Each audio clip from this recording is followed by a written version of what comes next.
అదానీ గారి బండారం మళ్ళీ అంతర్జాతీయ స్థాయిలో బయటపడింది. అమెరికా నుంచి ఆఫ్రికా వరకు ఇవాళ ఈ అదానీ వ్యవహారం ప్రకంపనలు సృష్టిస్తూ ఉంది. గతంలో దర్యాప్తు సంస్థలు జోక్యం చేసుకోవాలని కోరినా, జాయింట్ పార్లమెంటరీ కమిటీ వేయాలని కోరినా ఎన్నడూ ప్రభుత్వం పట్టించుకోలేదు. ఈరోజు అమెరికాలోని ఒక కోర్టు మరి స్పష్టంగా ఇక్కడ జరిగింది ఇది, ఇందులో డబ్బులు చేతులు మారాయని చెప్పిన తర్వాత ఇది మొదటిసారి కాదు, రెండవసారి అదానీ వ్యవహారంలో గతంలో హిండెన్బర్గ్ రిపోర్ట్తో ఒకసారి, ఇప్పుడు రెండవసారి ఈ న్యూయార్క్ కోర్టు ఏదైతే తీర్పిచ్చిందో దానివల్ల భారతదేశ ప్రతిష్ట అంతర్జాతీయ స్థాయిలో మసకబారిన మాట వాస్తవం. గత 10 ఏళ్ల పాటు కేసీఆర్ గారి ప్రభుత్వం తెలంగాణలో ఉన్నంతకాలం అదానీ ఎంత ప్రయత్నం చేసినా, ఎన్ని రకాలుగా ఆనాడు మమ్మల్ని కన్విన్స్ చేసే ప్రయత్నం చేసినా, ఆనాడు నేను పరిశ్రమల శాఖ మంత్రిగా కూడా ఉన్నాను. ఏనాడు కూడా మేము ఈరోజు అక్కడ కేంద్రంలో బీజేపీ, ఇక్కడ రాష్ట్రంలో రేవంత్ రెడ్డి గారు ఎర్రతివాచి పరిచే ఏదైతే స్వాగతం పలికారో మేము మాత్రం ఆ పని చేయలేదు. ఎన్నడూ ఆయన నిబంధనలకు మేము ఒప్పుకోలేదు. ఒకటి వాస్తవం, రేవంత్ రెడ్డి ప్రభుత్వం రాగానే మరి బడాబాయ్ ఆదేశం ఇచ్చినట్టున్నారు, చోటాబాయ్ అమలు చేసినట్టున్నారు. వెంటనే 12,400 కోట్ల ఒప్పందాలు కుదిరినాయని చెప్పి చాలా ఘనంగా తెలంగాణ ప్రభుత్వం, కాంగ్రెస్ ప్రభుత్వం జనవరి నెలలో ఈ సంవత్సరంలోనే ప్రకటనలు గుప్పించింది.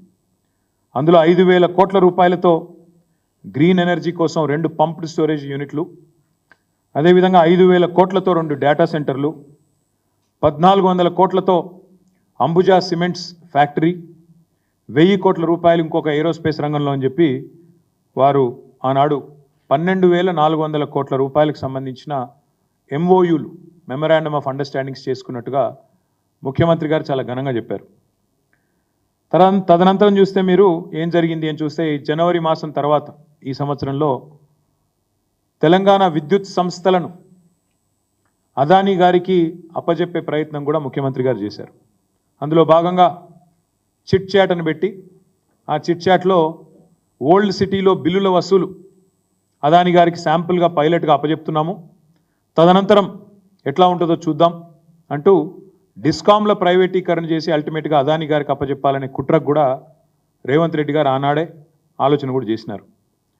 ఇక మొత్తం అక్కడ రామన్నపేటలో, యాదాద్రి జిల్లా రామన్నపేటలో ఆ మండల ప్రజలు మొత్తం వ్యతిరేకిస్తుంటే, ఇక్కడ వద్దే వద్దు సిమెంటు పరిశ్రమ, కాలుష్యం వస్తుంది, ఇక్కడ నుంచి ఆ కాలుష్యం మొత్తం పోయి మళ్ళీ మూసీలోనే పడుతుంది, ఏ మూసీనైతే మీరు ఉద్ధరిస్తామంటున్నారో ఆ మూసీకి మళ్ళీ ఈ మురికి మీరే అంటించిన వాళ్ళు అవుతారు, వద్దు ఇక్కడ సిమెంటు పరిశ్రమ అని చెప్పి రామన్నపేటలో వేలాది మంది ప్రజలు, మా నాయకులు చిరుమర్తి లింగయ్య గారితో సహా, స్థానికంగా ఉండే ఇతర పార్టీల నాయకులతో సహా వేలాది మంది ప్రజలు ఆందోళన చేసిన ప్రజాభిప్రాయ సేకరణ విషయంలో మరి దాన్ని కూడా బలవంతంగా కేవలం బడాబాయ్ ఆదేశం, చోటాబాయ్ అనుసరించి దాన్ని కూడా అప్పచెప్పే ప్రయత్నం, అక్కడ ప్రజాభిప్రాయ సేకరణ కూడా ఒక ప్రహసనంగా, ఒక తంతుగా ముగించే ప్రయత్నం చేసినారు.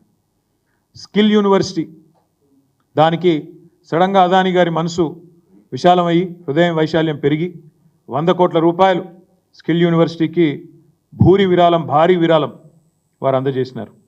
ఇవన్నీ ఒక కుట్రకు, ఒక స్పష్టమైన ఎజెండాకు తార్కాణంగా మేము భావిస్తూ ఉన్నాం. తెలంగాణలో ఇవాళ 12,400 కోట్లు అని చెప్పి మరి ఒక కొత్త అదానీ సామ్రాజ్యాన్నే విస్తరణలో భాగంగా ఇక్కడ పలు రంగాల్లో, సిమెంట్లో కావచ్చు, డిస్కామ్లో కావచ్చు, ఏరోస్పేస్లో కావచ్చు, ఇంకో దానిలో కావచ్చు, వారు తీసుకొచ్చే ప్రయత్నం చేసినారు.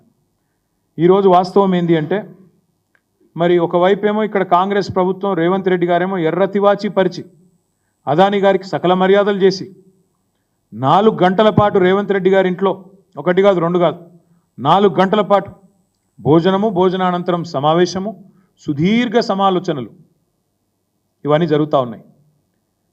ఈ వ్యాపార సామ్రాజ్య విస్తరణ ఒకవైపు జరుగుతూ ఉంటే మాకు ఆశ్చర్యాన్ని కలిగించేది ఏంటంటే, పెద్దలు చెప్తారు శివుడాజ్ఞ లేదే చీమైన గుట్టదంటారు. అట్లాగే కాంగ్రెస్ పార్టీలో హైకమాండ్ ఆజ్ఞ లేనిది ఏమీ జరగదు. ఇప్పుడు సంవత్సరం అవుతుంది, ఇంతవరకు మంత్రివర్గ విస్తరణే దిక్కులేదు. ఎందుకంటే అది హైకమాండ్ గ్రీన్ సిగ్నల్ రాలే. ఇంకా 6 పదవులు అట్లే పాపం సంవత్సరం నుంచి ఊరిస్తూ అట్లే మెయింటైన్ చేస్తూ ఉన్నారు. అట్లా మరి మంత్రివర్గ విస్తరణకే ఒప్పుకోని హైకమాండు, మంత్రివర్గ విస్తరణకే గ్రీన్ సిగ్నల్ ఇవ్వని హైకమాండు, వారి ఆదేశం లేకుండానే అదానీ గారితో ఈ ఒప్పందాలన్నీ జరుగుతూ ఉన్నాయా? ఈ విషయంలో తప్పకుండా కాంగ్రెస్ పార్టీ సమాధానం చెప్పాలని చెప్పి మేము డిమాండ్ చేస్తూ ఉన్నాం. చిన్న చిన్న నామినేటెడ్ పదవులు, మంత్రివర్గం కూడా కాదు, కార్పొరేషన్ చైర్మన్లు, డైరెక్టర్లు, కుడా డైరెక్టర్లు, ఇట్లాంటి డైరెక్టర్ల పదవులు ఉంటాయి. వాటికి కూడా హైకమాండ్ ఆజ్ఞ లేని ఏం జరగదు. కాంగ్రెస్ పార్టీ కల్చర్ అది. మరి అట్లాంటిది వేల కోట్ల ఒప్పందాలు, అది కూడా అదానీ లాంటి పారిశ్రామికవేత్త ఎవరినైతే రాహుల్ గాంధీ గారు రోజు విమర్శిస్తుంటారో ఆయనతో ఒప్పందాలు ఊరికైనా జరుగుతాయా? ఇది కాంగ్రెస్ పార్టీ సమాధానం చెప్పాలని చెప్పి మేము డిమాండ్ చేస్తూ ఉన్నాం. మేము అనడం కాదు, కావాలంటే ఆ వీడియో కూడా మీకు చూపెడతాను. రాహుల్ గాంధీ గారే చెప్పారు స్వయంగా, పారిశ్రామికవేత్తలు ఎవరు ఊరికైనా విరాళాలు ఇవ్వరు, కోయి ఐసే 30-40 కరోడ్ నహీ దేతా. ఇది రాహుల్ గాంధీ స్వయంగా మహారాష్ట్ర ఎన్నికల్లో, నిన్నగాక మొన్న జరిగిన మహారాష్ట్ర ఎన్నికల్లో స్వయంగా రాహుల్ గాంధీ గారు చెప్పిన మాట, కోయి ఐసే 30-40 కరోడ్ నహీ దేతా. ఊరికనే 30-40 కోట్ల విరాళాలు ఎవరు ఇవ్వరు, ఏదో పెద్దది ఆశించే వ్యాపార ప్రయోజనాల కోసమే అందులో నీకింత నాకింత అని చెప్పి ఇస్తారు అని రాహుల్ గాంధీ గారే స్వయంగా చెప్పారు. మరి 30-40 కోట్ల ఎవరు ఉత్తగియకపోతే 100 కోట్లు అదానీ గారు విరాళంగా ఇస్తున్నానంటే మరి ఇక్కడ కాంగ్రెస్ ప్రభుత్వం తీసుకున్నది కదా. మరి రాహుల్ గాంధీ మాటను కాదని తీసుకున్నారా, లేదా రాహుల్ గాంధీ మాటను పెడచెవిన పెట్టి తీసుకున్నారా, లేదా రాహుల్ గాంధీకి తెలిసే తీసుకున్నారా కూడా కాంగ్రెస్ పార్టీ నాయకత్వం తెలంగాణలో సమాధానం చెప్పాలి.